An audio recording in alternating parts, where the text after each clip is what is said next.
Expect the best used car deals guaranteed. Visit arnoldclark.com.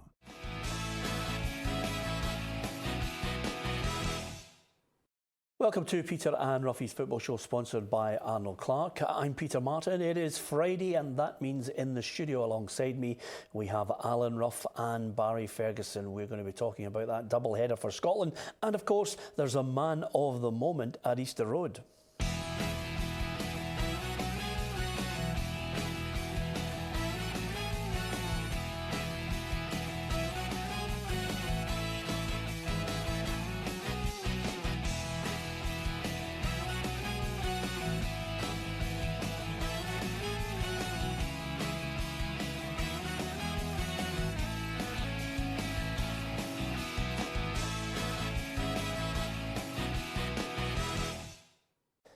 Yes, lots to discuss on the programme. First and foremost, that breaking news earlier this afternoon. Jack Ross, 3.5-year deal, the new manager of Hibernian. Your thoughts, Ruffy? Yeah, he was always a front runner for me, and I know Hearts were interested as well, so Hibs have stole a march in that one. I think he's done well.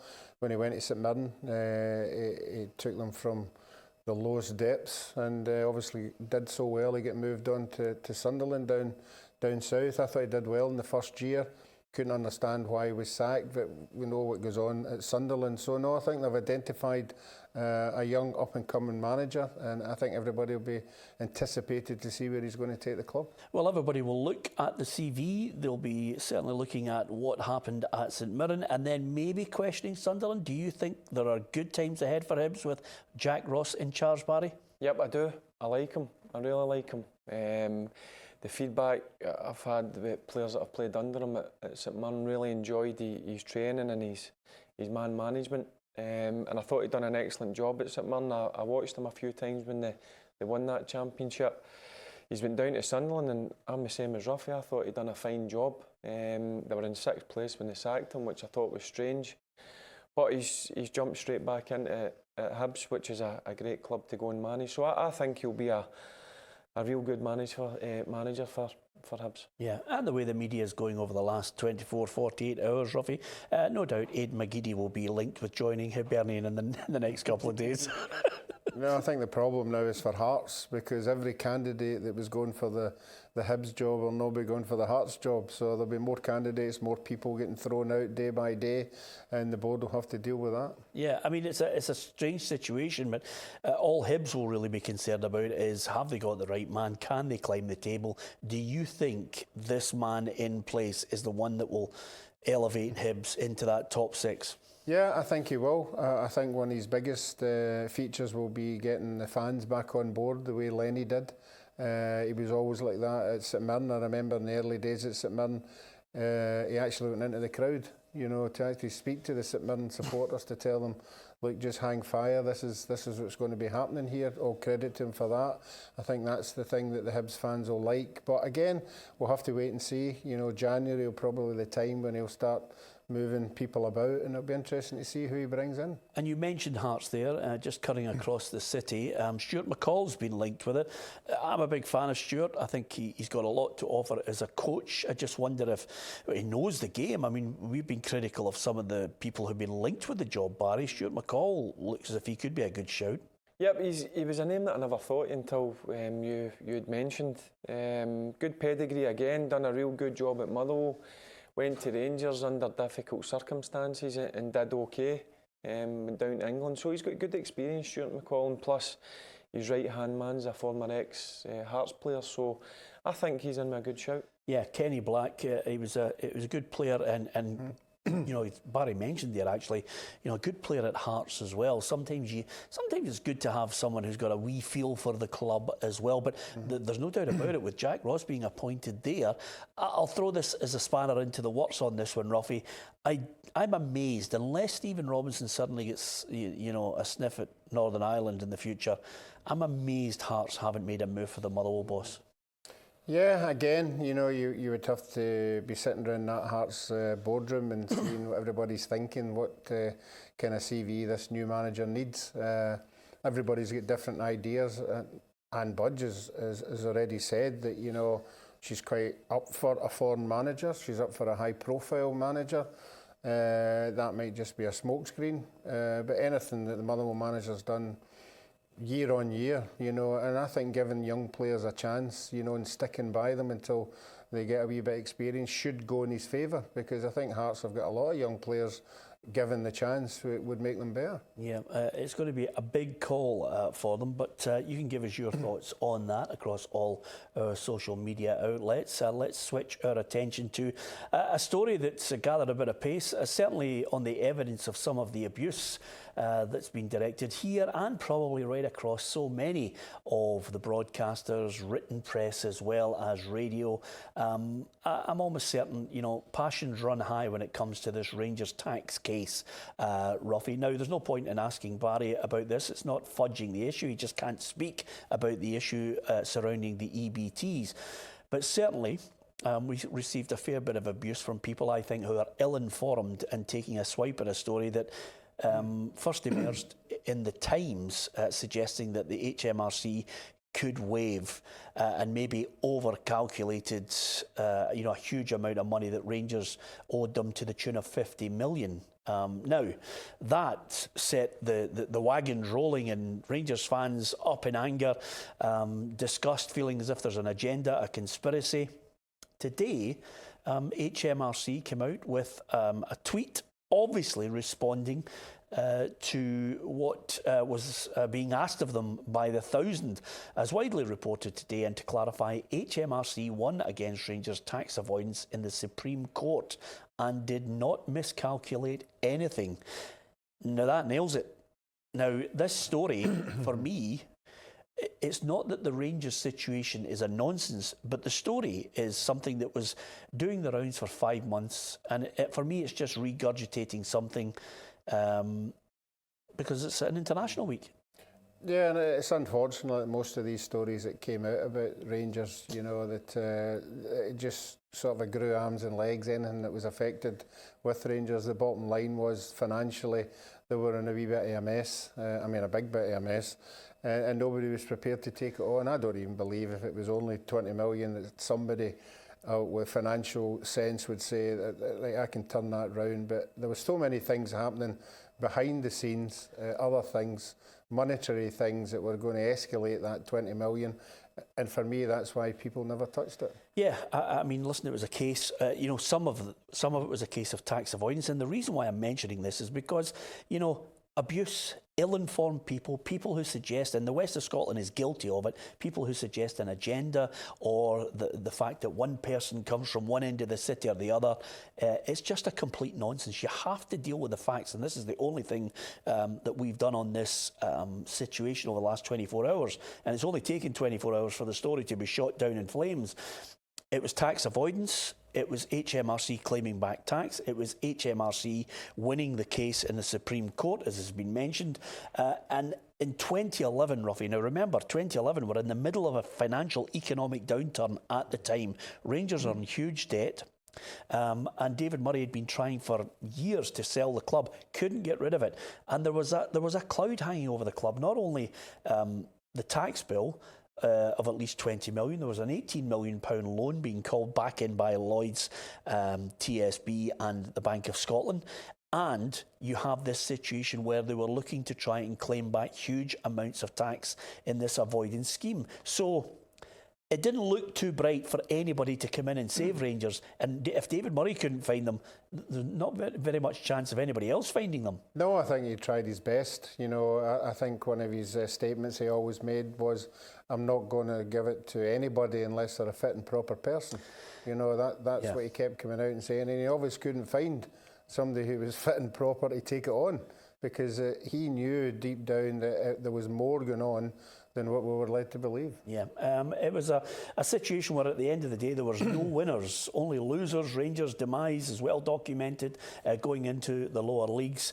But you know, for the people who obviously feel so strongly and passionately about it, you only have to go back and read all the documentation on the demise and the figures that were being quoted then and the circumstances around 2011. Rangers were mismanaged, and the only club to blame for it was Rangers. It's as simple as that. Whether it was 50 million, 60, 70 or 20 or 30 million, at that time there was nobody knocking on the door to try and save Rangers. So this will go on. It will go on, I think, and resolve itself possibly over the next 8 to 10 months, Ruffy. And the reason for that is eventually the BDO will get to the point where they will say, right, here's what the creditors, the people who were owed vast amounts of money, some who were owed 40 quid, will eventually get a couple of pennies extra in their pound that they were owed. Yeah, it's a shame, because at the time these were the people, the little people that everybody felt most upset about, because obviously a lot of them lost their companies, a lot of them had to fold, which wasn't a good thing, and these things happen in life, I know that, but it'd be good if they could get some kind of reward at the end of the day. Yeah, it's probably the most silent we've ever had, Barry, on the programme, Ruffy. That's a good 5 minutes, but I can assure you of this, it's not because he doesn't want to offer his thoughts on it, he just can't offer his thoughts on it, simple as that, for obvious reasons, which I'm sure there are many people out there who will continue the abuse that we've been receiving over the last 24 hours, but that's the nature of it. If you want opinion, you'll get it on the show. You certainly won't get anybody pandering. We'll try and deal with the facts on these issues to the best of our ability. El Hamed, out of the cup final for Celtic. Do they have enough in reserve that's not a major blow, Barry? He's a big player for them. I've been really impressed with him. I'll be honest with you, I didn't know too much about him, but I've been impressed when I've seen him. Physical presence, good footballer. He will be a miss, but they've got the young kid who's come in and I think done an excellent job. Yeah, Frimpong. Yep, a really energetic player. But look, Celtic, that's the reason why Neil Lennon's got a big squad. If something like this happens, when an injury happens to a key player, they've got a good backup, and certainly Celtic have got that with the young lad Frimpong. Yep. Okay, we're going to talk Scotland shortly, but I think we're into the last chance for you to get your hands on a Celtic away top signed by Kevin Bridges. Have a look at this competition. You can win this Celtic away top signed by one of the UK's top comedians, Kevin Bridges. All you have to do is like, share, follow or subscribe to one of our PLZ Soccer social media channels. And I can tell you, we're trying to bring you as many competitions as possible, a chance for you to win a nice little bit of memorabilia. And I can tell you, I've opened the box this morning. The Barry Ferguson shirt is there. I'm actually going to show you it, Barry, and you can tell me the year that you were playing in it. And it's got the number 6 on the back. Barry's going to sign it, and it's a chance for you next week to win one of the Rangers tops signed by Barry Ferguson. So, competitions for everyone on the programme. That's one to look forward to. And maybe when he signs it, we'll get a wee story behind it in one of the games that he played in with the shirt. So from that, let's move on to Scotland. Of course, it's a double-header, Cyprus and Kazakhstan. Our reporter, Gabriel Antoniazzi, sets the scene. Scotland's penultimate Euro 2020 qualifier away to Cyprus on Saturday lunchtime may seem like a dead rubber to many, especially after the latest spate of call-offs. But the game is much more interesting than first meets the eye. Since the start of his reign, Steve Clarke has been looking forward to the November fixtures, not only because they are winnable, but because the Saturday game allows him to have the whole week to train with his players and implement his strict ideas, something that worked to great effect at Kilmarnock. There have been some small signs of improvement in previous games, but this represents a real opportunity for players to show that the team is going in the right direction, and Clarke is also the right man for the job. Call-offs from captain Andy Robertson, Scott McTominay and Ryan Fraser, who were all likely starters, as well as the continued absence of Kieran Tierney, will hinder Clarke's team selection. Aberdeen's Mikey Devlin and Scott McKenna will likely marshal the backline. A new Miller and McLeish? Maybe, maybe not. Interesting calls need to be made to who will replace McTominay in the middle of the park. John Fleck, Sheffield United are up to 5th in the Premier League, whilst Rangers fans will be able to tell you how impressive Ryan Jack has been this campaign. Clarke is also a big fan of Kenny McLean. And who starts through the middle up top? Lawrence Shanklin scored last time out, whilst Ollie Burke scored the winner in the reverse fixture. Ollie McBurney and the experienced Stephen Naismith represent the alternative options. Currently a point behind the Cypriots, if Scotland lose either of these two fixtures, then they will not finish third, which was the minimum aim set out by the SFA and Clark. Scotland's last away match until the Euro 2020 playoffs here in March will give us a big indication if they are going in the right direction and how improved they are. No dead rubber at all. Yeah, lots at stake for Steve Clark here. He wants to get a settled side. He wants to get maybe, 6, 7, 8 players that he knows this is going to be the nucleus. Yeah, I think it's important that he does that. Again, there's a few players missing, which will disappoint him. But I'm with you. I think these two games are still important. It's the bulk. These are the last two games to be going to the qualifiers next March. So, for me, Scotland have got to get 6 points, Peter. I don't care what anybody says. Even if you're missing some players, you've got to be beating Cyprus and Kazakhstan at home. That's simple as that for me. Yeah. Before we look at a possible lineup, I just want to get your thoughts, and I'll get your thoughts on it as well, Ruffy. Liam Palmer has had a swipe at Alex McLeish. Now, for me, it's a cheap shot. I don't know whether we're in the 21st century. A group of players now who actually think it's okay to have a go at somebody beforehand. Yeah, but I don't like it. I think it's a cop-out. I'm the same as you. I don't like it. I've seen the comments today. I think that there's no need for it. There's no need for it. Just say, look, you're looking forward to the Stevie Clark regime. That is simple as that. I don't know why he needs to say it's unprofessional. Even if it was, I don't know. We're playing under Alec McLeish. I know for a fact when it was at Rangers, Scotland or Birmingham, it was always very professional. And I would bet my bottom dollar that it's not changed with Alec McLeish. So disappointed to see the comments. I never like seeing players come out, and mention the previous regime. Just go on with it. There's a new manager in place. You don't need to bring up the past. Just look to the future. Yeah, it's a strange situation because, quite simply, he was part of a group of players who weren't able to get results, Ruffy. Mm-hmm. Yeah, right. I think there's far too many players out there and they're too outspoken. They should just concentrate on making a good show for themselves. And we've already had, players. Broadfoot at Kilmarnock, saying didn't fancy the way he operated and he left. And look at where they are now, Kilmarnock.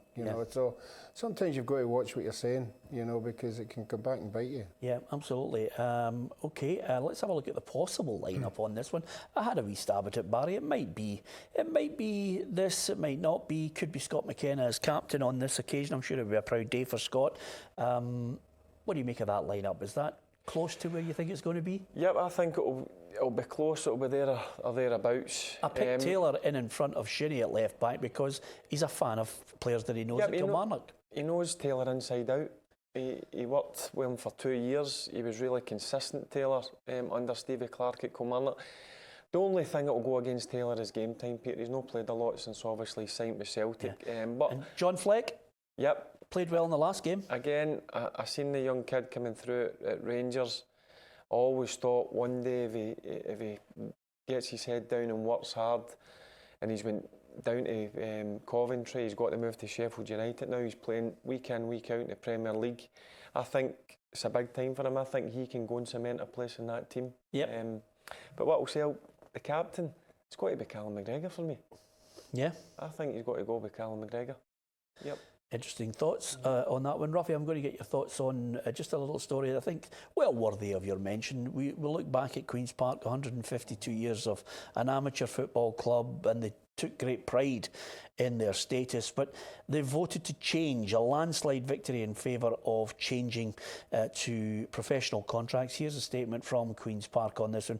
We can announce that the resolution to enable the club to offer professional terms has passed. The club would like to thank the members and supporters for their interest and input over the past few months.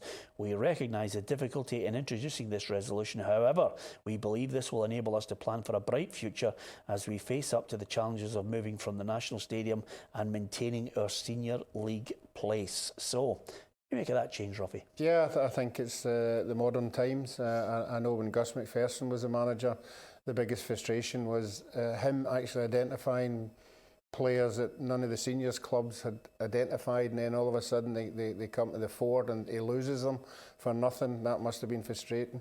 So, yeah, I think it's a good way ahead. Okay, just briefly, prediction, Cyprus, first of all? Win and a draw. I think they'll win 1-0 and they'll beat Kazakhstan as well. Okay. 6 points. There you have it. Optimism to take you into the weekend. Thank you very much to everyone for contributing. Don't forget, across all our social media, it's a football show. We deal with football issues, try and keep it decent, depending on your background and your upbringing. And you can comment right across all our social media, Twitter, Facebook, and of course YouTube, where you can subscribe to our YouTube channel. We'd love you to join the ever-growing football family. From Alan Ruff and Barry Ferguson and myself, Peter Martin, thank you for watching.